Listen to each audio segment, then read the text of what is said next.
प्यारे बच्चों, प्रश्नावली 2.2 का फर्स्ट का फोर्थ पार्ट देखिए। 4u² plus 8u। इसको भी हमें उसी तरह से करना है जैसे हमने पहले 3 पार्ट करे थे। यहाँ पर हम लिख सकते हैं 4u² प्लस 8u बराबर 0। देखिए, अभी तक तो हमने जो पहले 3 क्वेश्चन किए थे, 3 पार्ट किए थे, उसमें हमें गुणनखंड करने पड़े थे। लेकिन यहाँ पर केवल हमारी 2 ही संख्या दे रखी है, तो यहाँ पर गुणनखंड ना करके डायरेक्ट हम इन दोनों में कॉमन ले सकते हैं। क्या कॉमन आ रहा है? यहाँ पर 4u कॉमन आ सकता है। अंदर बचेगा u प्लस 4 से काटेगा 2 बराबर 0। ठीक है बच्चों, तो यहाँ पर 2 संख्याएं प्राप्त हो गई हमें, एक तो 4u और एक u प्लस 2 बराबर 0। अलग अलग लिख लीजिए। यदि 4u बराबर 0 तो u का मान कितना आ गया? 0। सेकंड पार्ट दूसरा, यदि u प्लस 2 बराबर 0 तो u का मान कितना आ गया? -2। अब यही हमारे गुणांक प्राप्त हो गए। पहला गुणांक कौन सा हो गया हमारा? जो हमें शून्यांक प्राप्त हो गए, यानी कि अल्फा का मान कितना आ गया हमारा? एक तो आ गया 0 और बीटा का मान कितना आ गया? ये आ गया हमारा -2। ठीक है। अब जो हमें गुणांक दिए थे, गुणांक जब हम निकालते हैं तो गुणांक कैसे निकालते हैं? गुणांक के लिए हमें ऊपर क्वेश्चन जो हमें दिया होता है वो लिखते हैं। ये दिया था हमारा 4u² प्लस 8u, ये दे रखा था ना। यानी कि समीकरण जो थी हमारी ax² plus bx plus c बराबर 0 थी।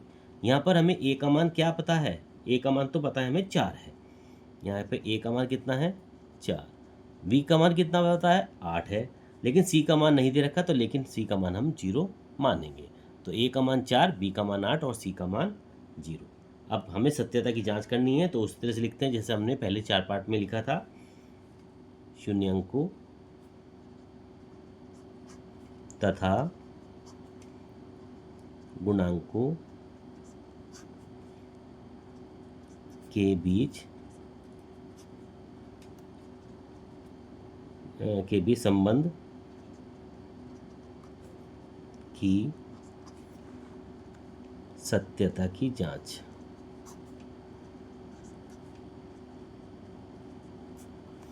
चलिए, अब इनमें हम सत्यता की जांच जब करेंगे तो हमें इसका फॉर्मूला लगाना पड़ेगा। पहला फॉर्मूला शून्यांकों का योगफल का,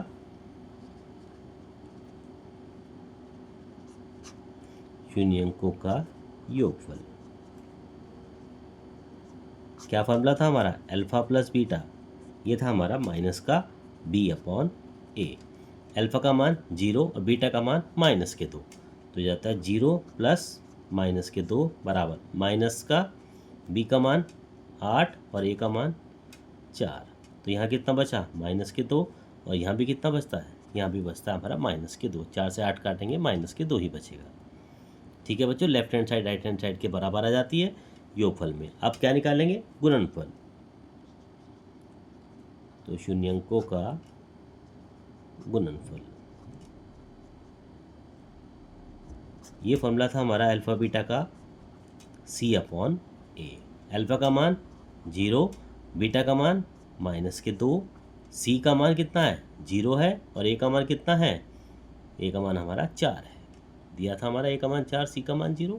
अब देखिए, किसी भी संख्या की जब हम 0 से गुणा करते हैं तो 0 आता है, और 0 से हम किसी संख्या को भाग करेंगे तो ये भी हमारा 0 ही आता है।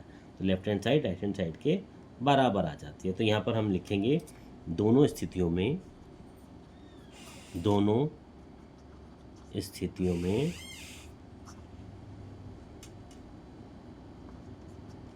संबंध सत्य है। ठीक है बच्चों, इस तरीके से हमारा फोर्थ पार्ट कंप्लीट हो जाता है। बहुत आसान है, चारों के चारों पार्ट, अभी तक जितने भी आपको 4 पार्ट कराए हैं, चारों पार्ट इसके हमारे बहुत आसान है। आप इसको करके देखिए कॉपी पे, बहुत आसानी के साथ हो जाएंगे आपके पास। ठीक है बच्चों, इसको आप कंप्लीट करिए।